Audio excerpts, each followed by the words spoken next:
สวัสดีค่ะขอต้อนรับทุกท่านเข้าสู่รายการอบรมครู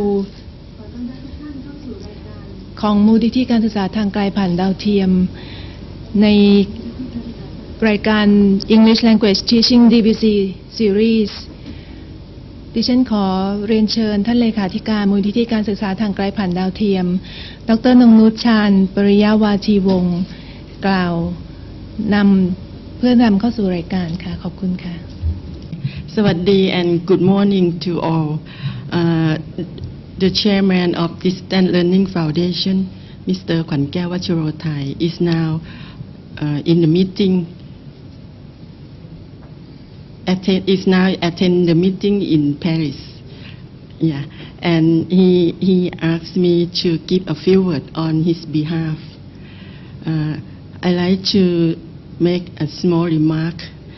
As far as I remember, the Distance Learning Foundation began the programs on English language teacher trainings a few years ago with cooperation of friends like Miss Leslie of Beckman from the University of Oregon and Ajan Naraporn Chan Ocha Ajahn Suchana Nimanit from Chulalongkorn University. From U.S. Embassy, we have an old friend, Mr. Richard Boyum, and then Mr. George Wilcox, and now Mr. John Skako. Good morning. My name is John Skako, and I'm the Regional English Language Officer of the Department of State. Can I make more? Oh, I'm sorry. Yeah. We still have more friends, big group of friends, big staff, Mr. Tanit, Mr. Gorkiet, and the staff from TOT. I like to make a small point for you. It is worth to mention that our English language teacher training programs have been very popular and acknowledged by the Ministry of Education. We received very good cooperation, invited our English language teachers all over Thailand to participate in the training. The active participant teachers from our programs have admitted that as a result from our contribution to this training, they gain more teaching experience, more teaching technique. They improve their teaching and instruction, and they prove to have more effective instruction in their class, right? Yes. I like to take this opportunity to express my sincere thanks to everyone involved for their precious contributions and willingness. And I sincerely hope that the contribution and friendly cooperation as well as mutual support among us will continue to grow as we work together in the future program. And now I will turn my microphone to Mr. John now. Thank you. Good morning. You know who I am now, so I won't introduce myself again. But I'm working at the Public Affairs section of the American Embassy here in Bangkok. It's very nice to be back in my adopted country of Thailand. I lived here for 5 years earlier, and I'm very happy to be back. My work at the embassy here involves not only Thailand, but also Burma, Cambodia, Laos, Taiwan, and Vietnam, where I will be working with teachers and teacher training projects in cooperation with American embassies in those countries. It is my pleasure to continue the collaboration, you mentioned Richard and George, with the Thai Royal Distance Learning Foundation, and also Thailand TESOL and the Chulalongkorn University Language Institute and the Ministry of Education. Now I would like to introduce our very special guest speaker today, Ms. Frances Westbrook, whose birthday happens to be today, so I'd like to wish you a very happy birthday, Fran. Thank you. Ajahn Fran is a former Department of State English Language Fellow and is currently serving as the Director of the English as a Second Language Access Program at the American Pacific International School in Chiang Mai. Ajahn Fran, the floor is yours. Okay, thank you. And thank you for the birthday wishes. Good morning, everybody. Good morning, Yala and Hua Hin. Yes, good morning. Great. Could I see them? Can I see? Is it possible to see? Oh, there. Great. Thank you. Okay. So, today's workshop, and it's very much a workshop, is going to be about introducing new vocabulary. It's going to be about thinking about how we introduce vocabulary to our students, how best we think our students will learn new vocabulary. And there's going to be a lot of group work and a lot of reporting back to the group. So I hope you don't mind. You're going to be doing most of the work this morning instead of me. Yela and Hua Hin, do you all have your handouts? Yes, we do. Yes. Great. Ajahn Naraporn. Okay. So, your first task is going to be from our handout. It's a reflection. I'd like you to think about how you learned language in a language other than your first language. It can be something you learned in school. It can be something you learned on your own. It doesn't have to be when I was taking English class in Matayom 2, I learned the words for fruit. Something, you can use that if you want, but think about how some words that really have stuck in your memory in a language, second or third language. Let me give you an example from my own experience. When I first came to Thailand, I was teaching at a university in southern Thailand, in Pattani. And of course, I was a sort of a special guest of the university, and I was taken out for many, many, many, many delicious Thai meals. And especially they wanted to introduce me to southern Thai food, and so every meal I was taken somewhere.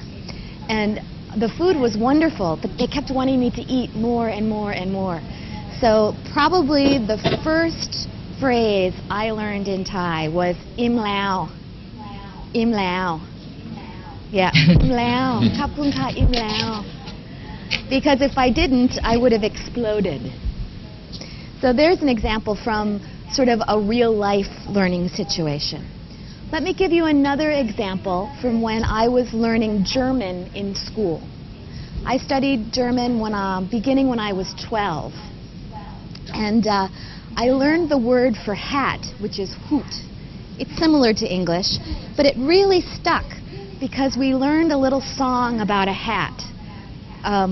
We sang the song about Mein Hut hat Dreiecken. It has 3 corners. 3 corners has my hat. So I learned all kinds of vocabulary, hat, corner, all sorts of weird language, and it stuck because we used a song. We used music, and that's sort of how it imprinted itself in my brain. So what I'd like you to do individually, and you have it right here in task A, is think about around 5 words you learned in a foreign language, a language other than your first language. Just think about that. Write down 5 words that you really learned. It can be learned in the classroom. It can be learned in your daily life working in another language. But try to think about 5 words that really stuck. Think about my examples, im lao, hut, any way you learned any word. I'm going to give you about 3 minutes. So Yela, Hua Hin, 3 minutes. Write down about 5 words that you really, really learned in another language. Okay, thank you. ค่ะ อาจารย์ฟรานซ์นะคะก็พูดถึงหั หัวข้อวันนี้ก็คือ introducing new vocabulary ก็อาจารย์ก็พูดถึงactivity แรกว่าเราเนี่ยเรียนรู้คำศัพท์ในภาษาอื่นนะภาษาอื่นอย่างไรภาษาที่สองจะเป็นภาษาอังกฤษภาษาฝรั่งเศสภาษาอะไรก็ได้นะคะภาษาจีนภาษาอะไรก็ได้ที่อาจารย์เรียนรู้นะคะอาจจะไม่ใช่ในโรงเรียนระหว่างที่เราเรียนก็ได้อาจารย์ก็เน้นว่าไม่จำเป็นต้องเป็นภาษาอังกฤษที่เราเรียนในโรงเรียนนะคะและอาจารย์ก็ยกตัวอย่างตอนที่อาจารย์ไปสอนที่ยะลานะคะอาจารย์ก็เรียนรู้คำว่าอิ่มแล้วเนี่ยจากการที่อาจารย์รับประทานอาหารไทยอาหารที่นั่นแล้วก็อร่อยมากนะคะแล้วก็มีคนเอามาให้นะคะบอกทานอีกไหมอะไรเงี้ยอาจารย์ก็บอกว่าก็เลยต้องเรียนรู้คำนี้ว่าอิ่มแล้วแล้วอาจารย์ก็จำได้แม่นเพราะว่าอาหารอร่อยแล้วก็ทานเยอะแล้วก็ต้องบอกว่าอิ่มแล้วเพื่อที่จะไม่ให้ใช่ไหมคะอิ่มเกินไปนะคะไม่ให้ท้องแตกนะคะอาจารย์บอกก็จำได้แล้วก็ตัวอย่างที่สองของอาจารย์ก็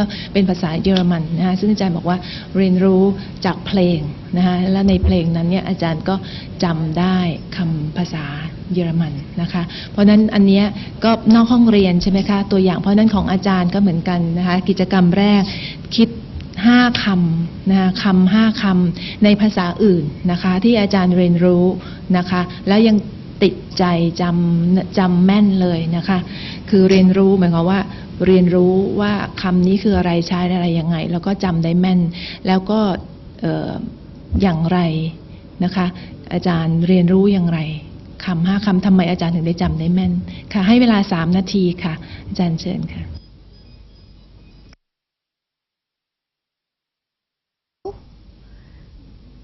Now I'd like you to think about why you learned those words. So you have your list of words that you learned, and think about what was the situation, why did you learn those words? And just make a few notes about, for example, Ajahn Suchara has the word restroom written down. You know, why did you learn that word? Necessity? Probably. So just take another minute or so and think about why did those words stick? How did you learn them? Okay, so 2 minutes. ค่ะแล้วก็คิดถึงเหตุผลนะคะว่า5 คำนั้นทำไมอาจารย์ถึงจำได้นะคะค่ะเหตุผลค่ะอีก2 นาทีค่ะ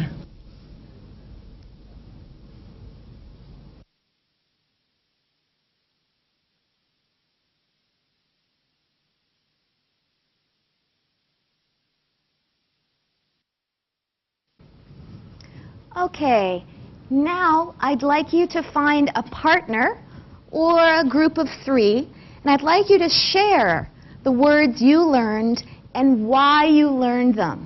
So this should make for quite an active conversation. So I'm going to give you about 6 or 7 minutes, and then we're going to come back together as a group, and we're going to hear from Yala, Hua Hin, and from my friends here in Bangkok about how you learned these languages. Give me some examples from your conversation. Okay? So about 6 or 7 minutes, pairs or groups of 3, compare your words and how you learned them. ค่ะแล้วก็ตอนนี้อาจารย์จับกลุ่มนะคะกลุ่มละ3 คนนะคะให้เวลาประมาณ5 นาทีอาจารย์แชร์สิ่งที่อาจารย์จดลงไปนะคะแชร์คำศัพท์5 คำแชร์เหตุผลนะคะว่าทำไมอาจารย์จำคำทั้ง5 คำนั้นได้นะคะไม่ว่าจะเป็นภาษาอังกฤษหรือภาษาอะไร5 นาทีค่ะทำงานในกลุ่มค่ะ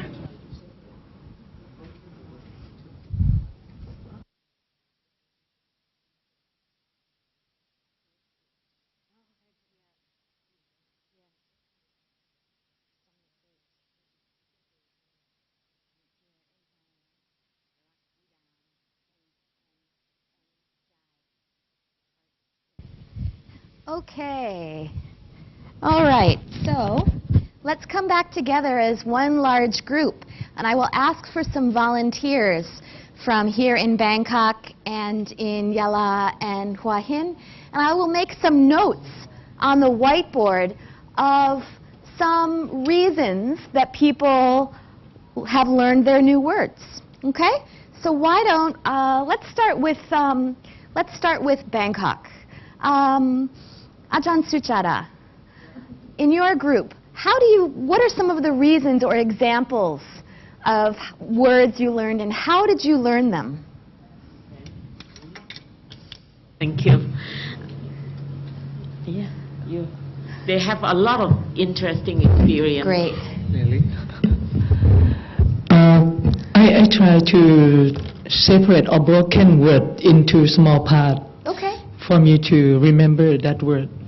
Sometimes I confuse about IA or AI, like mountain, AI or IA. So I try to separate like Mo Anta In or something like that. So I can remember it, never forgot it. Okay, great. Yeah, association, yeah. For myself, that I have learned from the first time that I ever seen something like letter, reading letter, like the phrase "I'm just kidding," something that is impressed me to remember that word. So it's almost an idiom, something that you don't, that's not the actual equivalent. It's hard to describe. So you remember that as an entire phrase, yeah? Yes. Okay.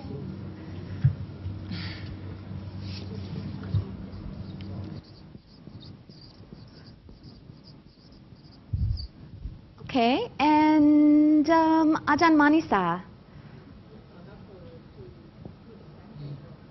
Yeah.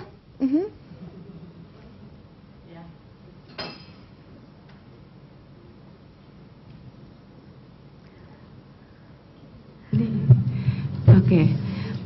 For me, the first word I learned about love. Ah, very nice. Yeah, love from songs and from movie. Yeah, I think at the English songs, many words from love at the songs, and also in the movie. Yeah. Yeah. So words that are very common in cultural settings. Yeah. Yeah. Yeah. Thank you.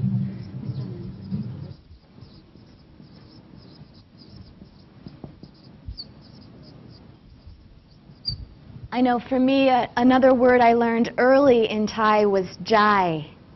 Jai, because it's everywhere in Thai. Jai nam jai, yeah, wan jai, jai di, yes, and rock as well. Again, I listen to a lot of Thai pop songs, so these are all words that I learned that way as well. So that's a great example. Thank you.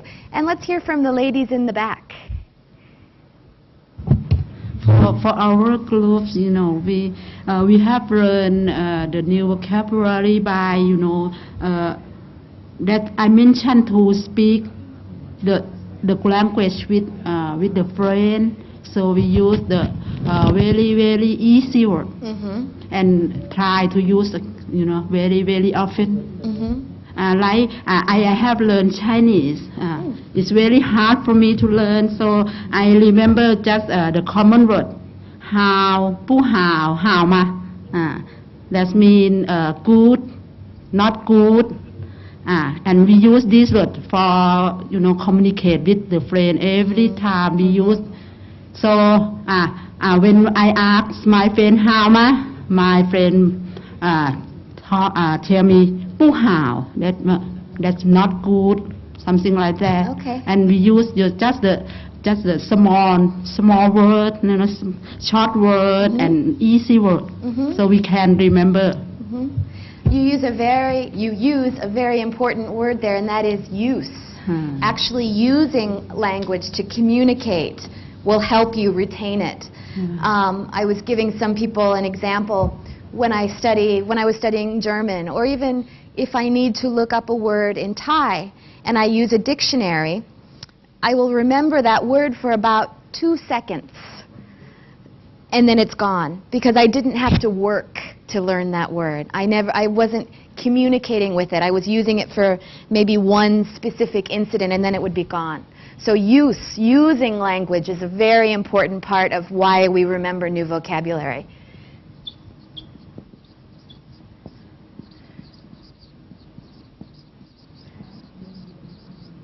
Great. Let's go to Hua Hin, to our friends in Hua Hin. And I don't know if one of the teachers there wants to share something? Great, thank you. Okay, Kun Francis, first of all, wishing you a very happy birthday. Oh, thank you. Now we have response from both the teachers and the students.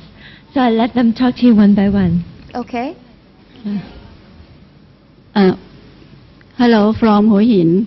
The word I remember is picky. I remember when I went to the market with my friend to buy some fruit. And then I try to choose the best one. This is too small, this one is too big, and this one has some insect inside. So my friend said to me, "You are picky." So I know the word picky. Picky, yeah. Okay, great. So a context. You learn the word picky within the context of when you were actually being picky. Okay, great. Someone else from Hua Hin want to share with us? Sure. Good morning, Fran. Good morning. Okay, I hope you can remember me.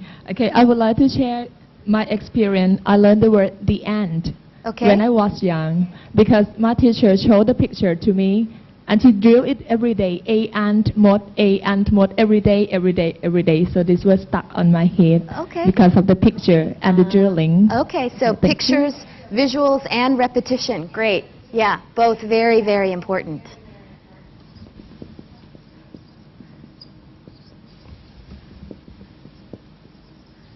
Okay, somebody else from Hua Hin? Yes, the word is hola and ciao. Okay. It's Spanish. Uh-huh. Yeah, I learned it from TV. Okay. What television show do you watch? MTV. Yeah? Is it a Mexican show or? Oh, do you learn it? Did you learn it from distance learning? It's music television is in USA. Okay. Okay. From a movie or a song or a television show, right? Yes. Yes. Excellent. Great. Again, cultural context. Cultural context. Really a great way to use, to introduce new vocabulary, especially if you are teaching, well, as we all are teaching, younger learners, maybe high school, Matyom, Pratom as well. Okay. One more person from Hua Hin, okay? One more from Hua Hin. Hello from Hua Hin. I remember Hanyong Haseyo. Hanyong Haseyo from Korean language. Okay, why do you remember that? How did you learn it? Watching the TV. From TV? Watching the TV. Okay. And find in the library room. Oh, okay. All right. Again, cultural context keep coming up as a really strong way to introduce new vocabulary. Great. Thank you very much. Thank you. Let's go to Yala. Yala. Can we have some examples from our friends in Yala of new vocabulary and how you learned it? Hello. Hello. We discuss many languages. First language, Sudan. Sudan. Okay. It's the meaning of. The meaning is delicious. In my dialect. Okay. Yes. Okay. For second word, somebody in Lao language. I see I see series in and movie. Yes. Yeah. So again, culture. Okay. Great. So okay. Okay. Third word. Wo ai ni. Yes. Wo ai ni. I heard movie, television, and song. Yes. Okay. Great. Okay. Bye. Okay. Thank you. Okay. Can I hear from some other people in Yala about how you learn vocabulary? Anybody else in Yala? Yes, maybe let me give my experience to you all. It's about my experience in China. I was in China last March, and one of the tour guide, they suggest she suggests us to remember the word เสื้อสวย เสื้อสวย in Thai is mean that a beautiful shirt, but in Chinese we need to remember 车手 is quite similar in the pronunciation. It means toilet. Okay. Yeah, so this is the way how Okay. All right. That's a great example. So you make these links between similar sounding words in your own language. Yeah. Great. Great.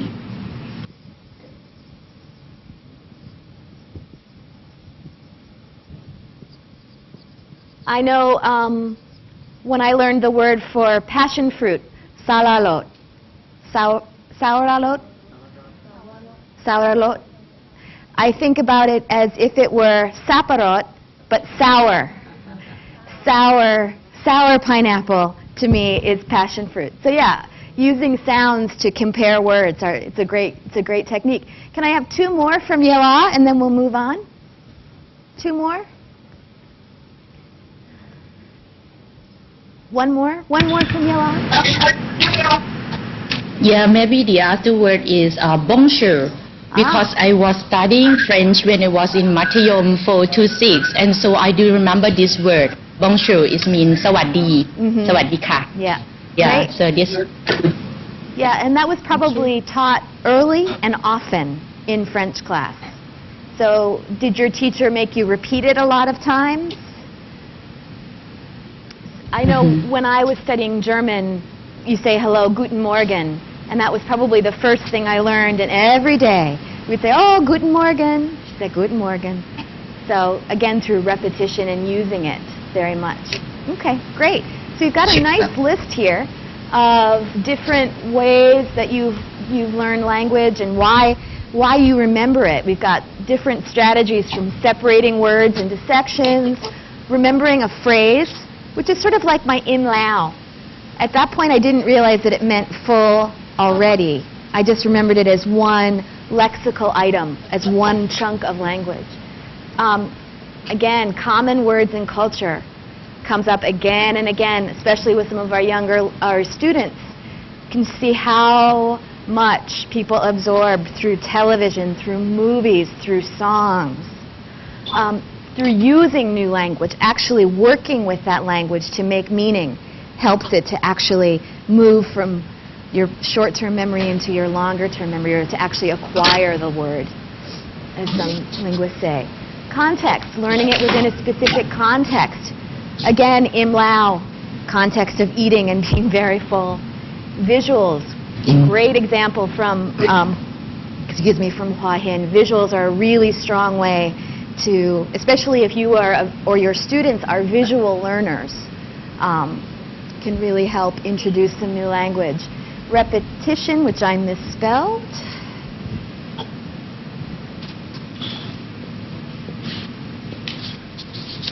And comparing sounds in your own language. Okay, great. Ajahn Naraporn, do you want to summarize? Thank you, Ajahn Franz.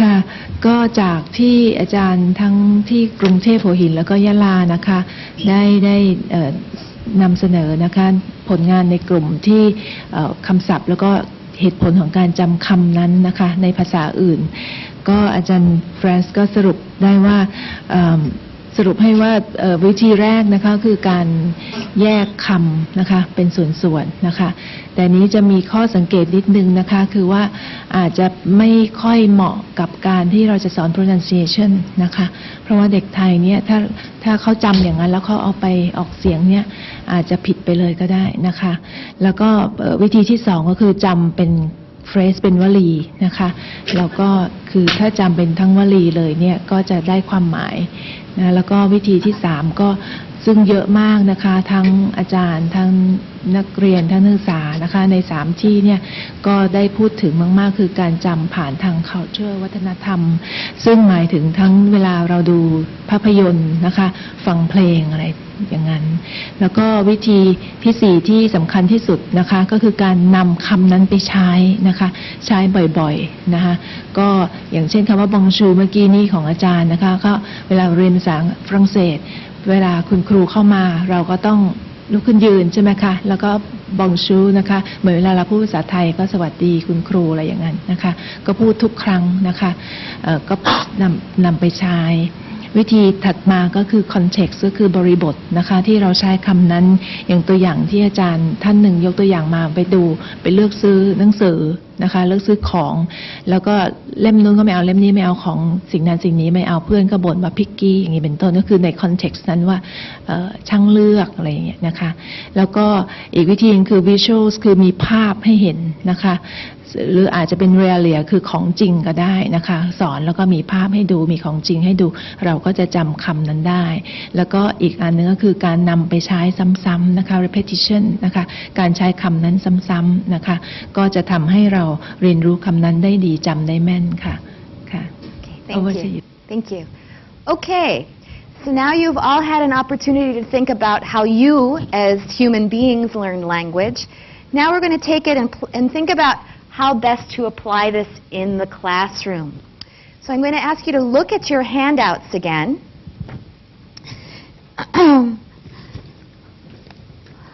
I have 9 different techniques, given examples of how to introduce new vocabulary. I'm going to go over them briefly, then I'm going to ask you to work in groups to think about what techniques you think work best in your classroom. So if everybody can turn to the bottom of page 2, we're just going to skip to where it says Technique 1, Realia and Visuals. So,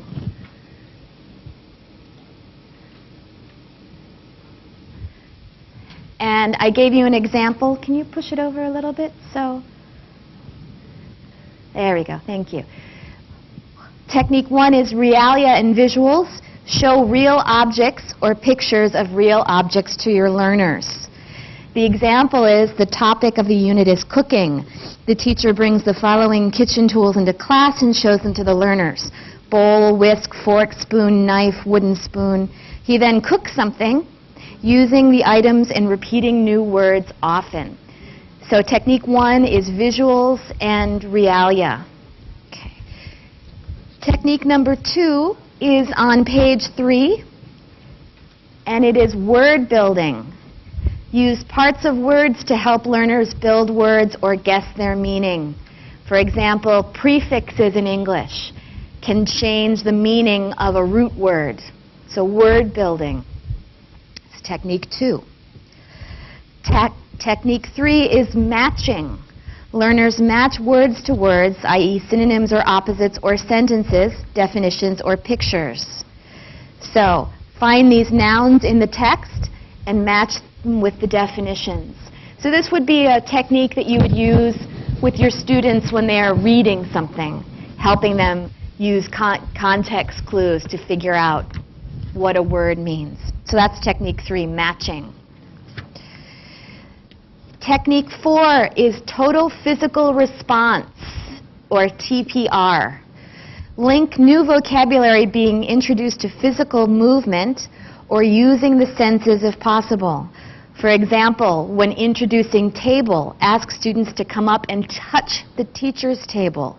Or for example, introducing salt, let students taste a bit of salt in class. We're going to talk about mind and body language a little bit later. So this is more, you're not acting something out, you're letting the students interact physically with their world to help them learn new vocabulary. So table, the students all go, table, something like that. Okay.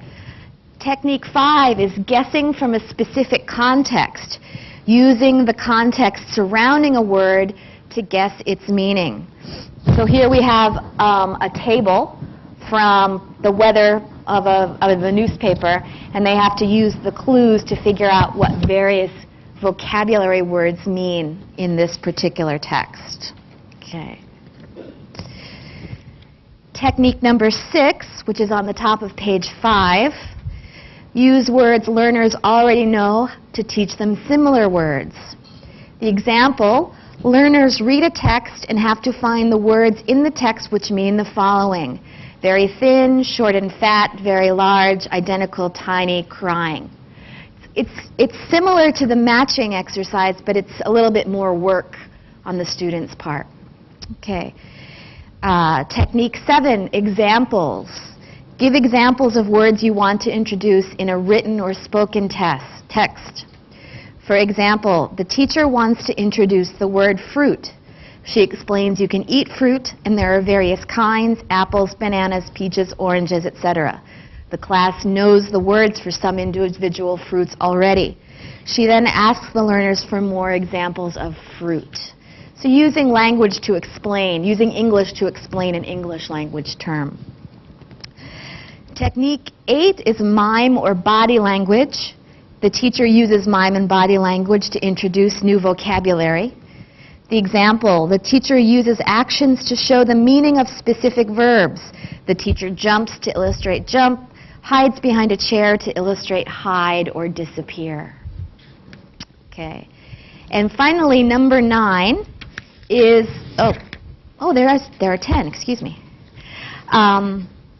Number 9 is a pictograph. Draw the words to represent their meaning.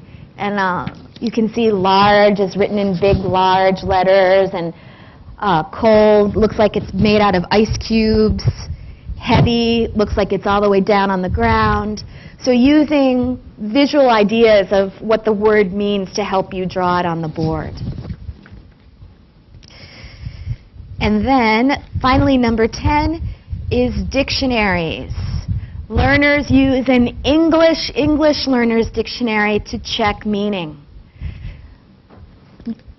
You can also use bilingual dictionaries, of course, as you know, but I prefer to use English dictionaries. There are a lot of good learner dictionaries out there that can help students understand the word in context and some more information. So technique number 10 is using dictionaries. So what I'd like you to do in groups, you can get back into the groups you were in when you discussed your vocabulary choices, or what you learned. May I cut in now? Oh, yes. Yeah, okay. Thank you. Yeah, before we go to the group work, okay. ค่ะอาจารย์ฟรานซ์ก็แนะนำถึงเทคนิคในการเรียนรู้คำศัพท์นะคะ10 เทคนิคนะคะเทคนิคแรกก็คือใช้ของจริงหรือว่าภาพนะคะที่มีความหมายของคำศัพท์นั้นมาแสดงให้เห็นนะคะก็จะได้จำได้ง่ายขึ้นเทคนิคที่2 word building ก็คืออย่างเช่นว่าใช้ prefix suffix นะคะในการที่จะช่วยให้นักเรียนจำคำได้นะคะเทคนิคที่3 matching นะคะก็คือให้อันนี้เป็นแบบฝึกหัดที่เราเห็นกันเยอะเลยนะคะให้คำศัพท์แล้วก็ให้ความหมายแล้วก็ให้แมทช์ความหมายนั้นนะคะซึ่งตรงนี้อาจารย์ฟรานซ์ก็บอกว่าก็ต้องอาศัย context clue ต้องอาศัยบริบทด้วยเหมือนกันนะคะเมื่อนักเรียนอ่านทั้งเรื่องแล้วก็ถึงจะสามารถที่จะมาแมทช์อันนี้ได้นะคะเพราะว่าก็คงจะต้องดูบริบทในเรื่องนั้นด้วยเทคนิคที่4GPR นี้เราก็รู้จักกันดีนะคะแต่ GPR เนี่ยจากตรงนี้เนี่ยอาจารย์ฟรานซ์บอกว่าต่างจาก Mind and Body language นิดนึงก็คือว่าอย่างเช่นว่าให้สอนคำว่าโต๊ะแล้วก็จับโต๊ะนะคะให้นักเรียนเห็นว่านี่คือโต๊ะหรือว่าสอนคำว่า salt เกลือก็ให้นักเรียนเอาเกลือให้นักเรียนลองชิมนะคะค่ะก็อันนั้นนะคะส่วนเทคนิคที่5อันนี้ก็เราก็ใช้กันบ่อยๆใช่ไหมคะ guessing meaning from context การเดาศัพท์จากบริบทนะจากข้อความข้างเคียงจากเรื่องนั้นหรือว่าอย่างในตัวอย่างที่เห็นนี่นะคะเป็นเรื่องเกี่ยวกับอากาศนะคะก็คำศัพท์ในนั้นก็คงจะเป็นคำศัพท์ที่เกี่ยวกับภูมิอากาศทั้งนั้นนะคะอุณหภูมิอะไรพวกนั้นค่ะแล้วก็เทคนิคที่6 synonym แต่ synonym ในที่นี้คำเหมือนเนี่ยอาจารย์บอกว่าเน้นว่าเป็นคำเหมือนซึ่งนักเรียนรู้อยู่แล้วนะคะอาจจะเป็นคำที่ง่ายหน่อยแล้วก็จะให้มาแมทช์กับคำศัพท์ใหม่ที่เกิดขึ้นในเรื่องนะคะว่าคำที่เรารู้แล้วเนี่ยมันก็มีอยู่ในเรื่องเหมือนกันแต่เป็นคำใหม่นะคะคำไหนให้ลองเดาดูนะคะก็จะเลือกได้จะguess meaning ได้นะคะเทคนิคที่ 7 ก็ยกตัวอย่างนะคะซึ่งตรงนี้เนี่ยเราก็ใช้อยู่บ่อยๆอย่างเช่นสมมุติว่าเราจะสอนคำว่า fruit นะคะเราอาจจะยกตัวอย่างว่าคำว่า fruit เนี่ยความหมายเราไม่ต้องบอกเป็นภาษาไทยเราก็บอกเป็นภาษาอังกฤษว่าอย่างเช่น apples bananas peaches เนี่ยก็คือเป็น examples of fruit เพราะฉะนั้นเด็กก็จะรู้แล้วโอเค fruit เนี่ยก็คือพวกนี้แหละแล้วก็เพื่อเป็นการย้ำว่าเด็กเข้าใจคำว่า fruit นะที่คำใหม่ที่เราสอนเราก็จะขอให้พอเรายกตัวอย่างให้แล้วเราก็จะบอกนักเรียนว่าขอให้นักเรียนเนี่ยลองยกตัวอย่างฟรุตประเภทอื่นๆต่อไปนะคะถ้าเขายกตัวอย่างต่อไปได้ก็แปลว่าเขาก็เข้าใจนะคะคำใหม่นั้นเทคนิคที่ 8 mind and body ก็คือใช้อย่างเช่นอาจารย์ยกตัวอย่างว่าใช้ action นะคะในการสอน action word นะคะอย่างเช่น jump อาจารย์ก็กระโดดให้ดูหรืออะไรอย่างนั้นนะคะเทคนิคที่ 9 pictograph อันนี้ก็ไม่ใช่แค่วาดรูปธรรมดาแต่วาดรูปให้เป็นความหมายของคำนั้นนะคะอย่างเช่นคำว่า large เห็นไหมคะก็คำนั้นที่เห็นเนี่ยจะเป็นตัวใหญ่มากหรือว่า heavy เนี่ยก็จะเห็นเหมือนเป็นตาช่างข้างเดียวแล้วก็หนักนะคะแล้วก็เทคนิคสุดท้ายก็เราก็ไปใช้พจนานุกรมแต่อาจารย์เน้นว่าน่าจะใช้เป็น English Dictionary นะคะเป็นพจนานุกรมภาษาอังกฤษนะคะค่ะOkay, thank you. Okay, so in your groups that you were in when you discussed vocabulary, I want you to think about 4 questions which I have on the whiteboard. I don't know if you can get this on the camera. Can you? Yes? So there? Okay. So number 1, which 4 of these 10 techniques do you like? What do you think works best or what will work best in your class? And why? And what's your number 1 favorite? What do you like a lot? And number 3, which technique do you just say, ugh, never work, never use, I don't like this, again, and why? And then, were any of these techniques used when you studied a foreign language in school? So you have 4 questions. Which 4 techniques does your group prefer?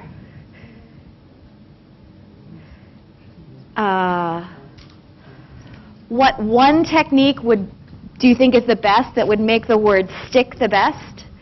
Which 1 technique does your group consider the least useful? And what techniques were used when you were first learning a foreign language? Just these 4, please. Yeah, 1, 2, 3, 4. Okay, 4. There you go. Okay, excellent. I'm going to give you about 6 or 7 minutes. This is a lot of thinking and talking. So back in your groups, we'll come back together a little bit before 10 and hear what you all think about these techniques. All right? Ajahn Naraporn, do you want to? Okay, thank you. ค่ะกิจกรรมต่อไปนะคะก็มี4คำถามซึ่งจริงๆก็อยู่ใน handout หน้า2นะคะข้อ1ถึงข้อ4ค่ะ1 2 3 4ก็คือว่าคำถามแรกนะคะเทคนิคไหน4เทคนิคนะคะที่อาจารย์ในกลุ่มของอาจารย์คิดชอบมากที่สุดนะคะชอบนะคะ4เทคนิคแล้วก็คำถามที่2คือว่าเทคนิคไหนที่คิดว่าดีที่สุดนะคะข้อ3ก็คือเทคนิคไหนที่อาจารย์คิดว่าไม่ชอบคิดว่าจะไม่เวิร์กไม่ได้ใช้ไม่ได้ประโยชน์เท่าไหร่นะคะแล้วก็ข้อ4คำถามที่4ก็คือว่าอาจารย์จะใช้คำเทคนิคพวกนั้นเนี่ยนะคะอันไหนที่บ่อยๆนะคะเมื่อเราเรียนรู้ภาษาอื่นค่ะ Thank you. ประมาณ5 นาทีนะคะdiscuss กันในกลุ่มค่ะ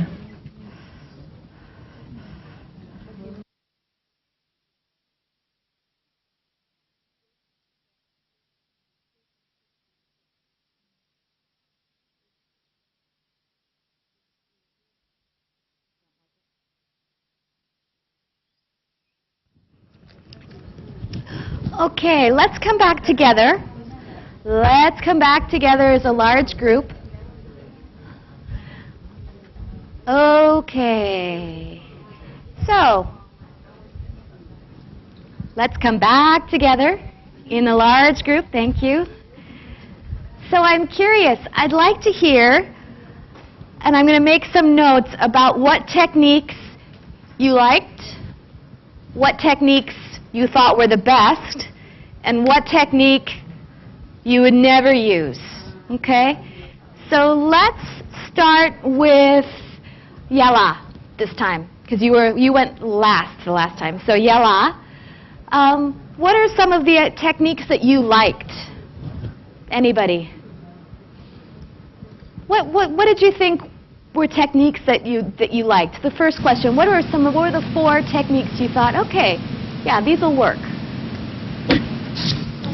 Okay. Every technique is very best, but for me, I think for technique is really and visual, matching, guessing from a specific context. Example, because for techniques can to study clever better than another technique. Yes. Okay. And what technique did you like the best? What did you think was number 1?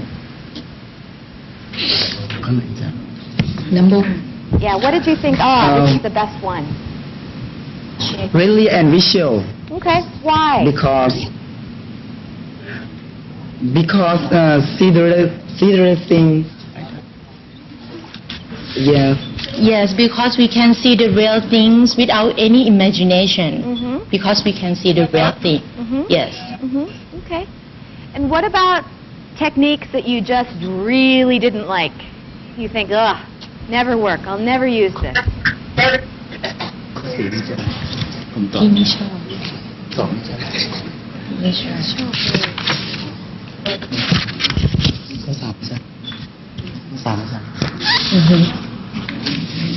Mind and body language.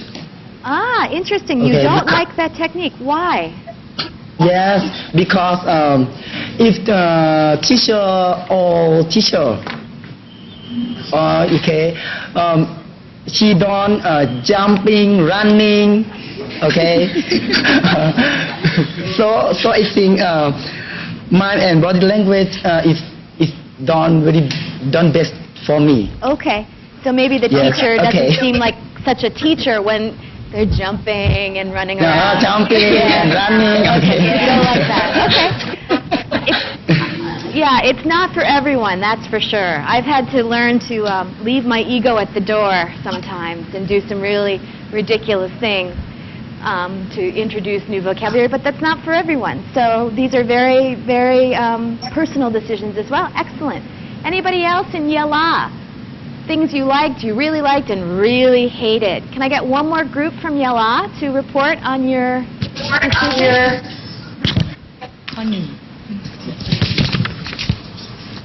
With techniques, I would like to expand all 2 choice. Technique 1, technique 4, technique 7, technique 8. Because for technique which I chose, I think it's a good technique for student and teacher. If teacher choose technique, it helps teacher to teach your learner or student with this technique and can use skills from techniques. Okay, great. So you liked mime and body language. You liked technique 8. So for you, that would work. All right. And what about your number 1? What would you like the most? What would you like the most? Yes. Techniques 8. Oh, mime and body language. I like techniques 8. Okay, great.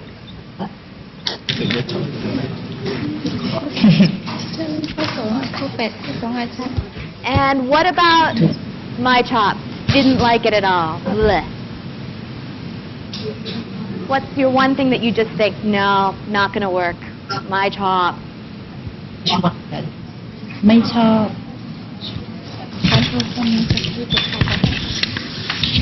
ไม่ชอบ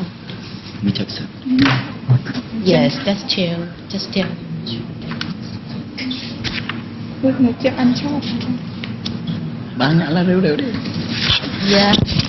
Okay, maybe using the dictionaries. Okay. Because I feel that it doesn't work with the adult student. We need to bring the student to have more knowledge, not just only finding the meaning from the dictionary only.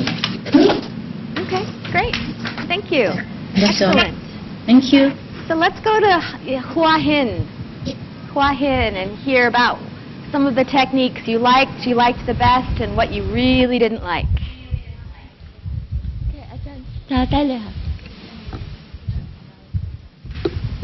From Hua Hin, the 4 techniques that I like is technique 1, real and visual. Technique 4, TPR. Technique 8, mind and body language. And technique 9, photograph.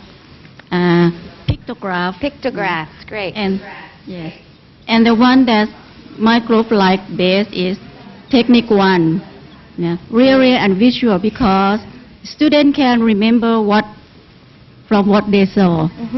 So yes, and the technique that my group don't like is technique 3, matching, because it has to understand some word, because some word has many meaning.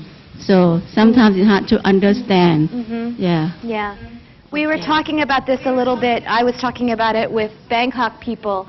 Again, this is sort of figuring out language in context, which can be really challenging for our students. It's something that I've had to really work with my students a lot to help them figure out meaning in context. It involves some inferential skills, which can be challenging for our students. So, yeah, sometimes it can work, but sometimes it's really challenging. All right, excellent. Can I hear from one more group in Hua Hin? One more group in Hua Hin. So 4 techniques in my group is, the first one is example, realia and visuals, dictionary, and pictograph. And number 2, one technique would make the word stick best. We agree that technique 8, body language. If you talk about a stick, it means that if the part of speech of stick is a verb, so technique 8 is the best.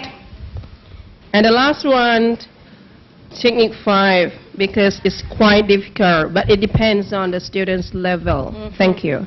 Okay, thank you.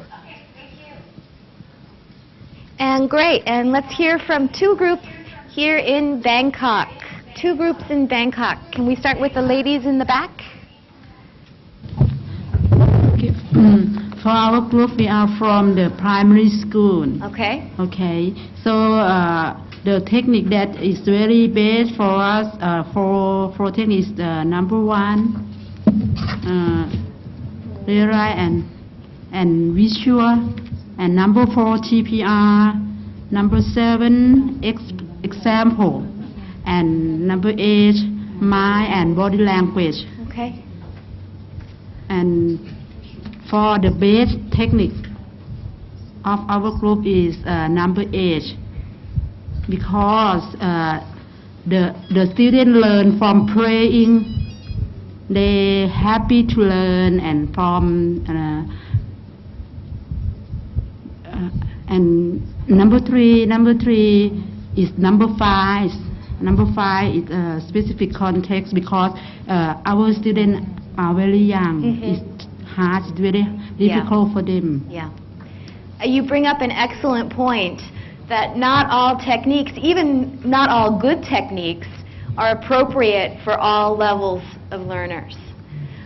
Word building, for example, might work with upper Matiyom, but I don't think you can do word building with Pratom students. Maybe you can do something similar, but yeah, some of these techniques really don't lend themselves to all learners. So thank you for bringing that point up. And let's see, one more group in Bangkok? Can I have the ladies to my right, please? Yes, yep.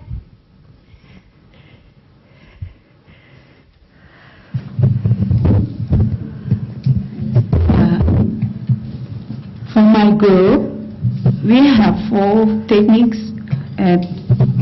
Technique 1, realia and visual. Technique 4, TPR. Technique 7, examples. And technique 9, pictograph.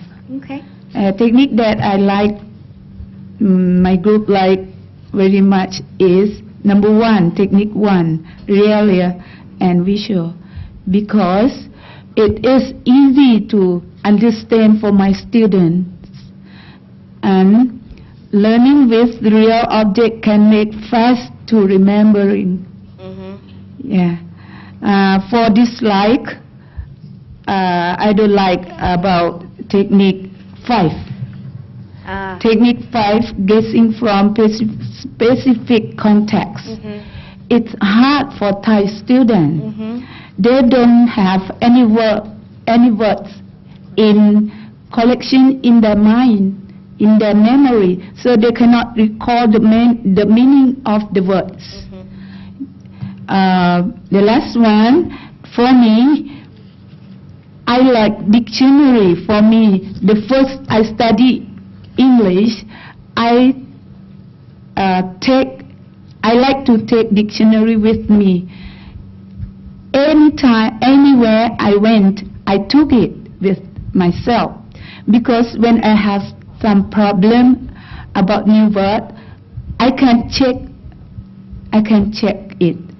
I'll always check with dictionary. Okay. For me. Thank you. Great, thank you. All right, nice job.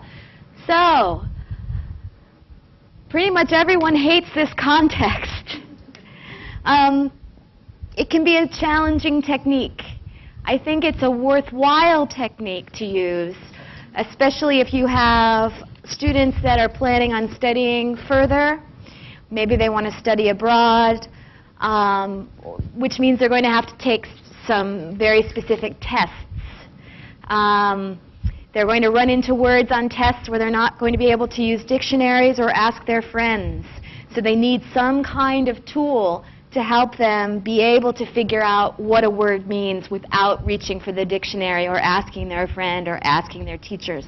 But it takes a lot of scaffolding on your part. It takes a lot of work on the teacher's part. And again, it involves inferential skills, which are something that need to be developed in all of our students and in everything they study. And this is a good opportunity to introduce that. Okay. Yeah, most people really liked the realia and the visuals. I think it's pretty much clear why. It's very simple, very easy. You're all English teachers, so that means you're also probably all used to drawing things on your whiteboard or your blackboard. I am the world's worst artist, and yet I find myself drawing animals and houses and funny-looking people, because it's a very quick way of making the students understand the meaning. Okay, excellent. Ajahn Naraporn, do you want to summarize? Yeah, thank you. ค่ะ ก็จากที่อาจารย์ได้นำเสนอให้อาจารย์ฟรานซ์ทราบนะคะว่ากลุ่มอาจารย์เนี่ยเลือกเทคนิคไหนนะคะ ก็สรุปแล้วคือว่าทั้ง3แห่งนะคะทั้งกรุงเทพยะลาแล้วก็หัวหินเนี่ยนะคะอาจารย์ชอบเทคนิค Realia นะคะ and visuals มากที่สุดคือมีภาพหรือว่ามีของจริงให้ดูให้นักเรียนดูเนี่ยจะทำให้นักเรียนเนี่ยเห็นจำสิ่งที่เห็นได้ดีที่สุดนะคะอาจารย์ทุกท่านคิดว่าอันนี้เป็นวิธีที่จะจำคำศัพท์ได้มากที่สุดนะคะส่วนเทคนิคที่อาจารย์ไม่ชอบกันมากที่สุดก็คือguessing meaning from context นะคะซึ่งตรงนี้อาจารย์ฟรานซ์ก็บอกว่าแต่ว่ามีข้อสังเกตนิดนึงว่าการเดาคำศัพท์จากบริบทเนี่ยค่ะจริงๆแล้วมีเทคนิคอีกเยอะนะคะในการที่จะช่วยให้เรา เดาศัพท์จากบริบทได้อย่างไม่ยากเลยนะคะแม้ว่านักเรียนนี้จะมีข้อจำกัดทางด้านคำศัพท์รู้แต่คำง่ายๆหรืออะไรก็ตามนะคะซึ่งตรงนี้ยังมีเทคนิคย่อยๆอีกเยอะค่ะนะคะไม่ได้หมายความว่ามันยากซะทีเดียวนะคะซึ่งต่อไปเราอาจจะมีเซสชั่นตรงนี้โดยเฉพาะต่อไปก็ได้นะคะค่ะ Thank you. Great. Thank you. Okay, now I'm going to give you an opportunity to think about these techniques and how you would apply them, which techniques you would use for teaching specific words. And if you go to page 8, step 2, Roman numeral 1, work in pairs, or I'll have you work in your groups again. Below are 12 words. Imagine you are going to present one for the first time to an intermediate class. Which of the techniques in step 1 would you use for each word? An example is provided below. So the example is for the word vote. You might want to use technique 5, demonstrating, or you might want to use mime voting by using a piece of folded paper. So use mime to pretend you are voting in a ballot box. Or visuals, draw a ballot box or a voting card. You know.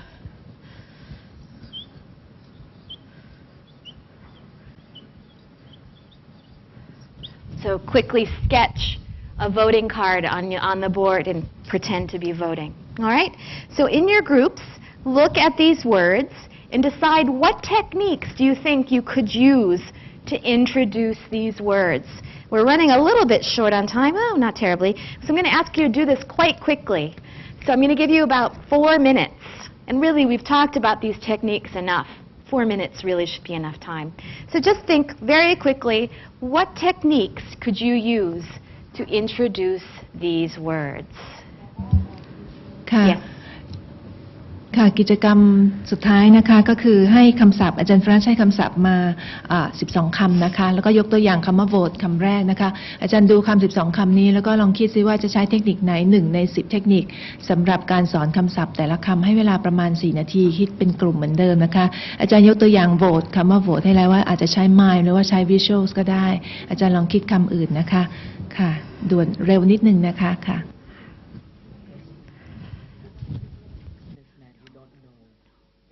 We're just going to talk through these a little bit. I'm not going to even make any notes on the whiteboard. I think we'll just have a conversation about it.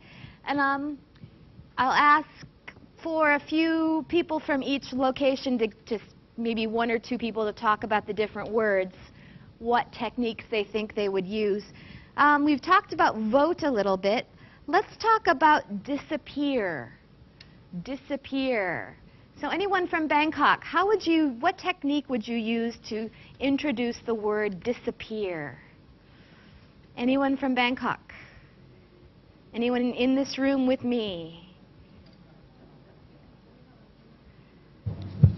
Yeah, we're gonna use disappear, the technique mime. Mime. That is, maybe we have something in our hand and hide it, and now it disappear something. Yeah, excellent. Great. How about Hua Hin? Disappear. How would you introduce, what's a technique to introduce disappear? Anyone in Hua Hin?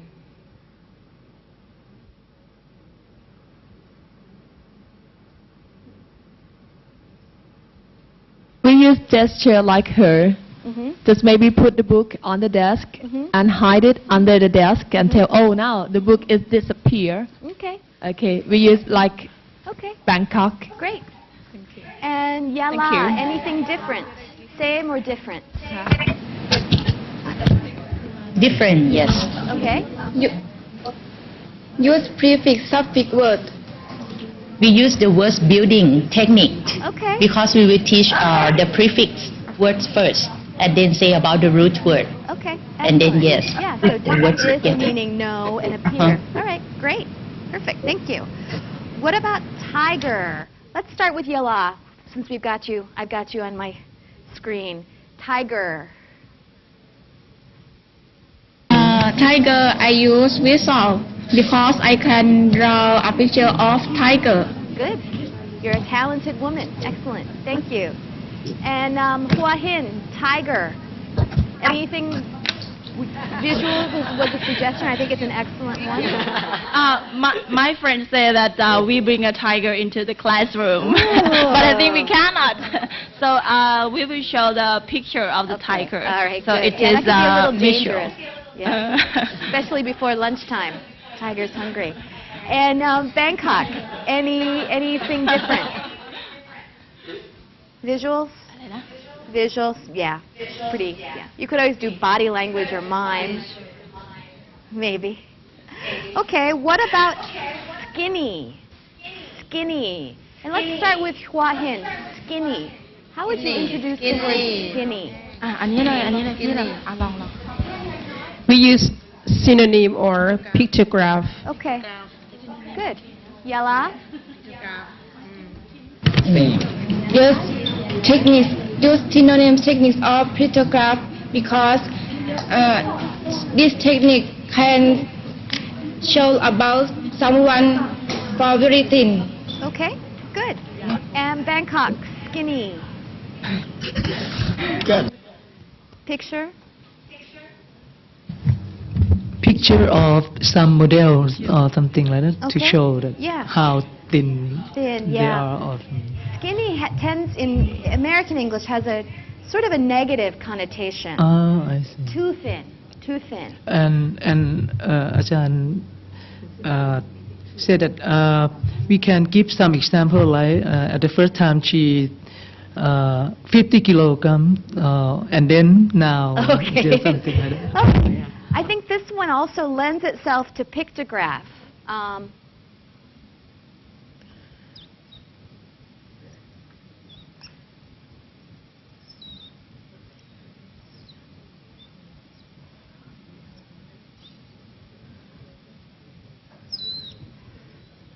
I don't know if you can get a close-up of this.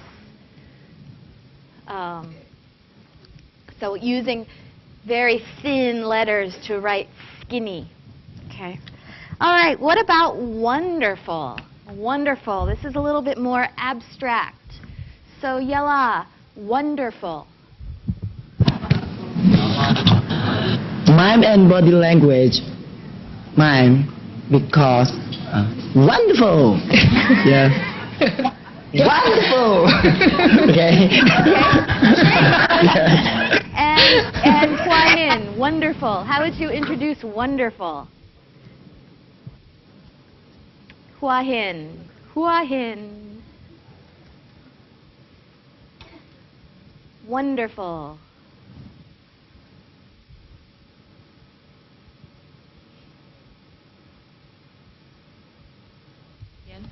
So we use technique synonym, just like wonderful is awesome or excellent, Ooh. something like that. Okay, nice job. Awesome. Good. And Bangkok, wonderful. How would you introduce wonderful? Anyone? We use technique 7 example. Okay, yeah. Something that's very, very good. Yes. All right, great. And medicine. This is a more concrete word. So Bangkok, how would you introduce medicine? Medicine. Can you use your microphone? Thank you. Technique 1. We can take some medicine and see and let them see this is medicine. Okay, great. And Yala, anything different? I use Realia. Yeah. I can get medicine Realia such as paracetamol. Mm-hmm. Okay, perfect. Yes, great. And Hua Hin, medicine. Anything We different? use Realia. Realia. We Yeah. use Realia, yes, the same. Great. Just in the interest of time, I think we look at the word leaf. Leaf. Again, realia or visuals or draw a leaf on the board. Handbag. Same. There's got to be one in your classroom, or you can bring one in, a handbag, or draw one on the board. What about August. August, a little bit more, a little more abstract. August. So Hua Hin, how would you introduce August? Example. Give me an example of Or your example. we can guess from the context. For example, the Queen's birthday, Yeah. something like that. Okay, that's what I always say for that one. The Queen's birthday is in. Great. What about Yala? August.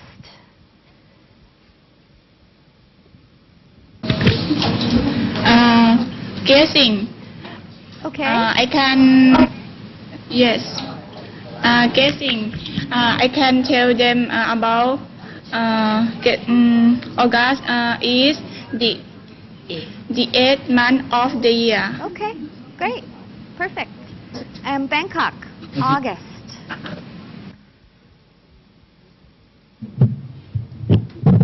Context. We use calendar. Yeah, great. Bring in a calendar. Show them the months. Queen's birthday, everybody knows, is in August. Mother's Day is in August. Okay. What about ignorant? This is a tough one. Ignorant. And let's start with Bangkok. Ignorant. How would you introduce ignorant? Anybody in Bangkok? Maybe something that I don't know. So it may be personal. Okay, so for example, if I don't know something about Chinese language, so maybe sometimes I ignore. Okay, great. So a personal example of something you don't understand or you don't know. All right, great. What about Yala, ignorant?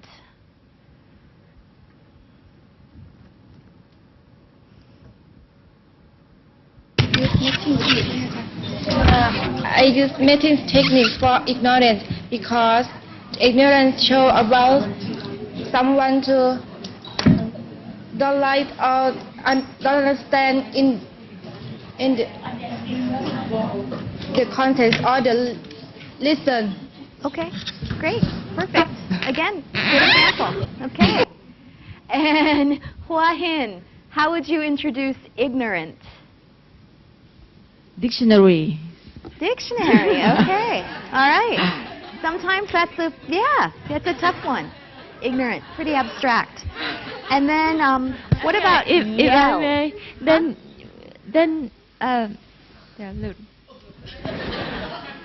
hello. What about yella, yell?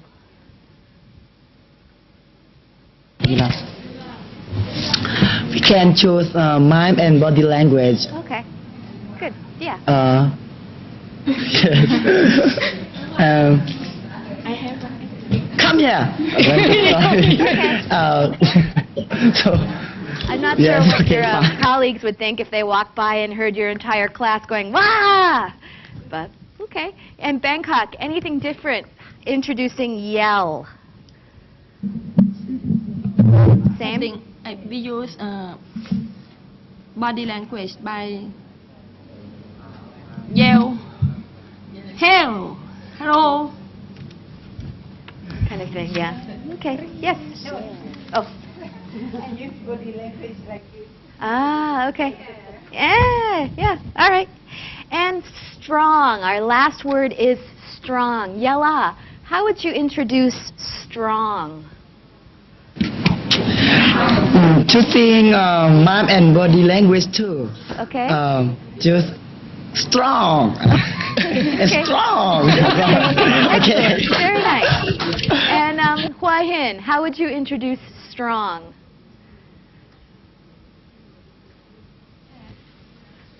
Today we study about adjective.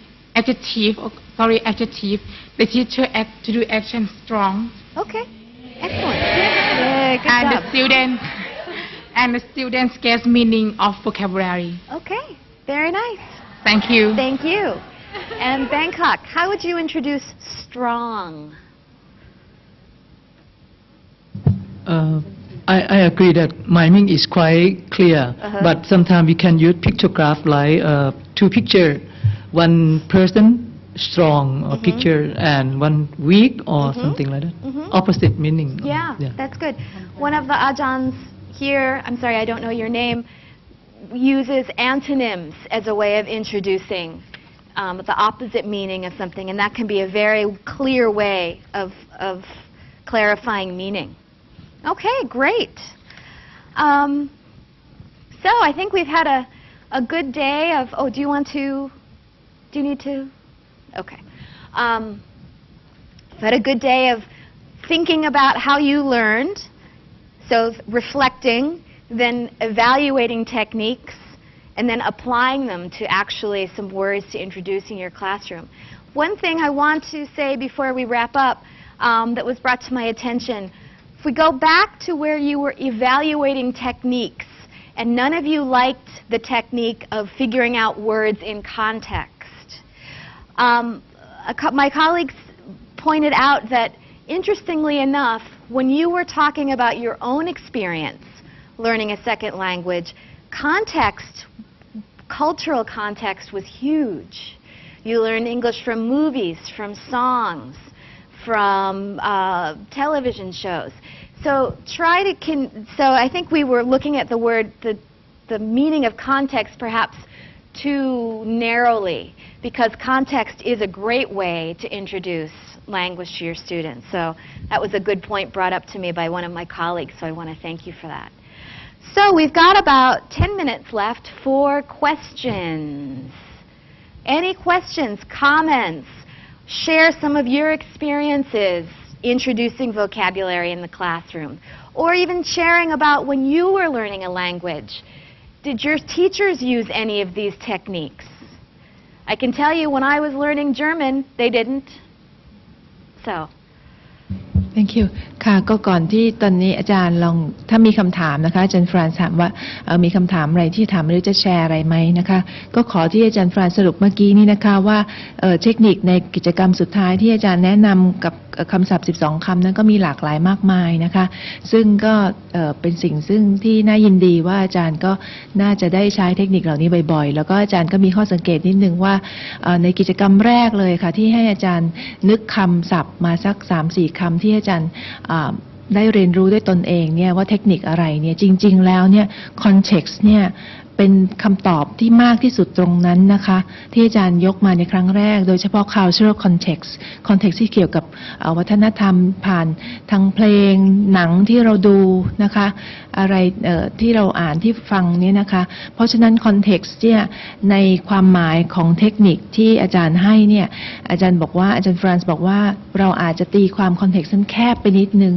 คืออย่างเช่นว่าอาจจะตีความแคบเป็นpassage ที่เราให้นักเรียนอ่านแล้วเรามีความรู้สึกว่านักเรียนเนี่ยไม่รู้คำในนั้นเลย 80% ของตรงนั้นเนี่ยนักเรียนไม่รู้ก็จะกลายเป็นว่าถ้าให้นักเรียนเดาจากคอนเท็กซ์นี่จะยากซึ่งจริงๆไม่ใช่นะคะอาจารย์บอกคอนเท็กซ์นี่มีความหมายหลากหลายมากอาจารย์นำตรงนั้นมาในชีวิตประจำวันของนักเรียนก็เป็นคอนเท็กซ์หรืออย่างเมื่อกี้ที่เราพูดถึง Queen's Birthday วันเฉลิมพระชนมพรรษาสมเด็จพระนางเจ้าเนี่ยก็เป็นคอนเท็กซ์อย่างหนึ่งแล้วนะคะแล้วก็อีกอย่างนึงก็คือว่านิดนึงก็คือตรงที่ว่าถ้าสมมุติอาจารย์คิดว่า80% ของคำในเรื่องที่เราให้นักเรียนอ่านนี่นักเรียนไม่ทราบแต่อาจารย์คะอาจารย์ลองปิด80 คำนั้นสิคะที่อาจารย์คิดว่านักเรียนไม่ทราบแล้วเหลือแค่20 คำที่อาจารย์คิดว่านักเรียนทราบนักเรียนก็ยังจะพอเข้าใจ passage นั้นอาจารย์ไปลองทำดูเพราะฉะนั้น context ไม่ยากค่ะไม่ยากอย่างที่คิดค่ะตอนนี้ถ้ามีคำถามนะคะอาจารย์ฟรานซินดีที่จะตอบหรือว่ามีอะไรที่จะเสนอแนะแลกเปลี่ยน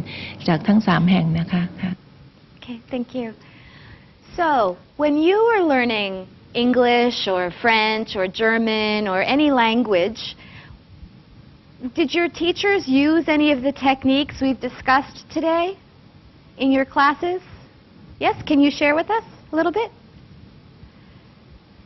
What techniques did your teachers use when you were learning a language? The teacher used TPR a lot. Really? Because it's very easy to understand word. Yeah, that's great. What about anybody else in Bangkok when you were learning a language? What techniques did your teacher use? They explain the meaning of the word by translation or remembering the alphabet. The first, they have learned that we have to learn the alphabet. Okay, yeah. Translation, very popular way to teach a foreign language. I know that's how I learned to speak German, was through translation. Here's the German sentence, and here's what it means in English. What about Hua Hin? Anybody? What techniques did your teachers use when you were learning English or French or Chinese, Japanese, Korean? Anyone?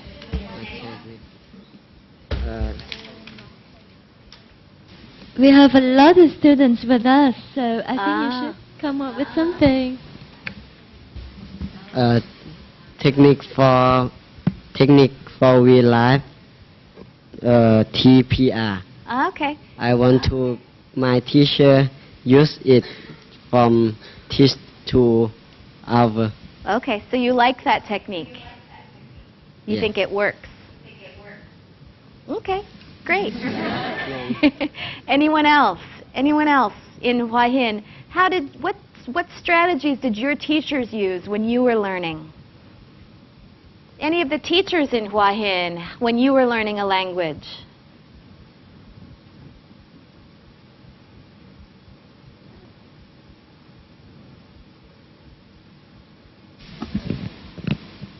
I think the teacher always asks us to guess the meaning from the context, because we don't know every word. Every word we have to learn, we have to read. So you need to practice the skill to guess the meaning. Okay. I think it is okay because I have got this skill. Okay. It's a very useful skill. Okay, that's all. Thanks. Yeah. Okay, thank you. Yeah, guessing from context, a very useful skill. And Yala, in Yala, how did you learn a foreign language? What strategies did your teachers use in school? The teacher lets the student to have recognition, memorization technique of words, tense, the new words. Okay, so memorization, maybe some drilling as well. Okay? Anyone else in Yala, how did you learn a language? What strategies did your teachers use?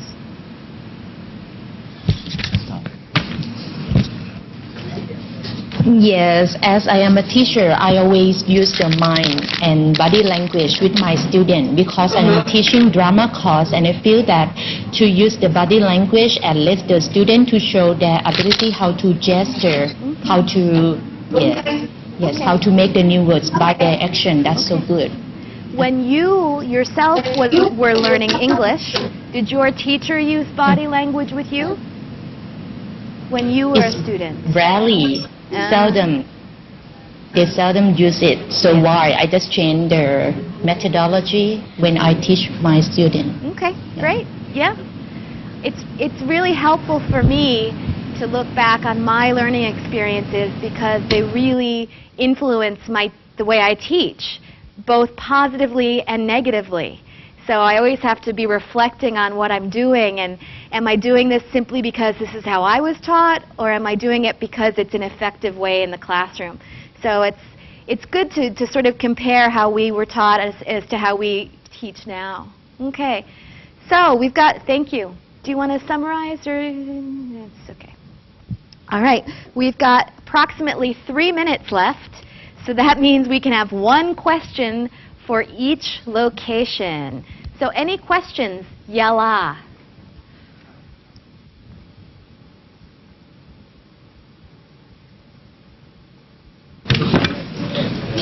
Really like your presentation today, but we would like to suggest more about having the program on conversation. Okay. For the next DVC. Yeah. Okay. Thank you so much. Okay, so for the interesting program. Yeah. So you'd like more programs about how to help your students with conversation? Yeah. Okay. Great suggestion. Conversation. Thank you. Okay. Thanks very much. Okay. Hua Hin. Okay, thank you. Okay, thank you. Hua Hin, comments, questions, topics you'd like to see covered?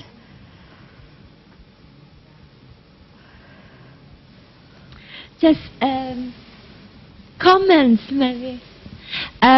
Maybe they would like to use simile and proverbs. Okay, great. In their teaching. Okay, that's a great example. Any topics you'd like to see covered for future DVCs?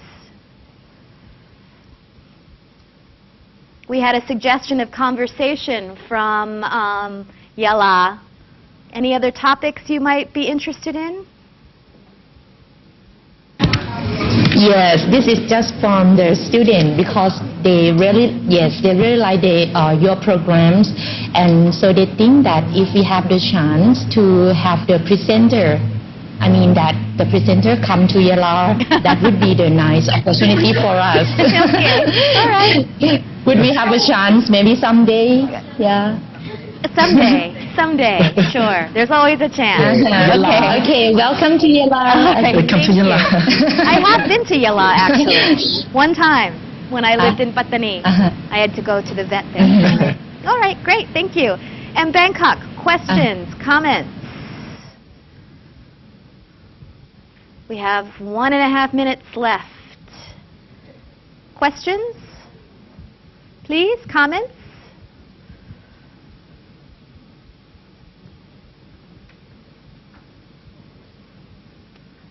Complaints? Okay, well, thank you very much to everybody who's participated here in Bangkok and in Yala and Hua Hin. You've been a great group to work with. It's always interesting to work with people in different locations, and you've been great participants, and I just want to thank you very much, and I'll ask Ajahn Naraparn just to translate my thanks. Thank you อาจารย์ฟรานซ์ค่ะก็มาถึงตอนบทสรุปนะคะวันนี้ในหัวข้อ Introducing New Vocabulary นะคะก็จากที่อาจารย์ได้สอบถามทั้งนักเรียนนักศึกษาแล้วก็อาจารย์ที่เข้าร่วมรายการนี้ทั้ง3ไซต์นะคะก็พบว่าของเราเดิมนี่ที่เราเรียนเราก็มีเทคนิคที่เราได้รับการสอนมาแบบหนึ่งนะคะแล้ววันนี้อาจารย์ฟรานซ์ก็แนะนำอีก10เทคนิคนะคะซึ่งบางเทคนิคเราก็ได้ใช้แล้วบางเทคนิคเป็นเทคนิคใหม่นะคะอาจารย์ก็บอกว่าน่าจะไปลองใช้ดูนะคะทุกเทคนิคมีประโยชน์มากนะคะแล้วก็อาจารย์ก็ขอบคุณนะคะอาจารย์แล้วก็นักเรียนนักศึกษานะคะทั้งที่กรุงเทพหัวหินแล้วก็ที่ยะลานะคะสำหรับการร่วมรายการวันนี้ขอบคุณมากค่ะแล้วก็ขอบคุณท่านวิทยากรรับเชิญวันนี้นะคะอาจารย์ฟรานซ์เวสต์บรูคค่ะขอบคุณค่ะ Thank you